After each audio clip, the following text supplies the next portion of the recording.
नमस्कार, मैं सुनील कुमार गुप्ता। आप देख रहे हैं सिटी न्यूज। सिटी न्यूज ये आंखें खोल देने वाली खबर आपके लिए लेकर के आया है। आप मुंगेर में हैं तो जरा सावधान हो जाइए ठगों से, क्योंकि मुंगेर में ठग घूम रहे हैं और ऐसे ठग कि दिन दोपहर आपके गले से सोने का चैन खुलवा लेंगे और उंगलियों से अंगूठी खुलवा लेंगे और आपके सामने ही, आंखों के सामने ही ऐसा चमत्कार दिखाएंगे कि आपका सोना लेके चले जाएंगे और आपके पास पत्थर मिल जाएगा। ये बात 16 आने सच है। आज नंदकिशोर पहुंचा बड़ी बाजार के रहने वाले, जब वे कोतवाली थाना क्षेत्र के आजाद चौक स्थित विकास कंप्यूटर के पास बैठे थे तो उनका कहना है कि युवक आया और कहा कि हमें आपको बड़े साहब बुला रहे हैं। जब बड़े साहब के पास पहुंचा तो बगल में ही वो खड़े थे, सड़क पर मोटरसाइकिल लगाए हुए और हेलमेट लगाए हुए। आप समझ लीजिए, बड़े साहब मोटरसाइकिल पर और भी हेलमेट लगाए हुए।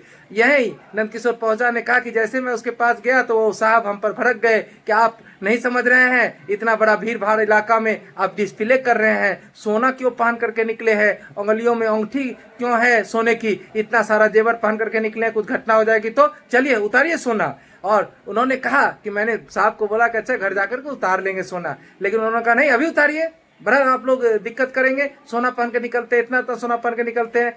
नंदकिशोर पहुंचा ने कहा कि मैं उसकी बातों में आ गया और अपना सोने का जो चेन था गले से वो उतारा, 3 अंगूठियां उतारी और पॉकेट में रख रहा था। लेकिन बड़े साहब ने कहा कि इसको ऐसे पॉकेट में मत रखिए, इसको कागज में रखिए। और जैसे वो कागज उसने निकाला और उसमें मोड़ करके हम रख लिए पॉकेट में और कहा कि इसको पॉकेट में रखिए और घर जाकर के निकालिएगा। और जब मैं घर पहुंचा और कागज जब खोला तो उसमें अंगूठी और गले में जो चेन था वो नहीं था, निकला कागज के पुड़िया में पत्थर, सोने के बदले पत्थर निकला। और जब उन्हें लगा कि मैं ठगा गया और मुझे किसी ने आंखों में धूल झोंक दिया तो मुझे एहसास हुआ और वे चले आए कोतवाली थाना में। कोतवाली थाना में नंदकिशोर पहुंचा ने आवेदन दिया है। सुन लीजिए क्या कह रहे हैं नंदकिशोर पहुंचा, कैसे उसके साथ ये घटना घटी, और आप भी सावधान हो जाइए।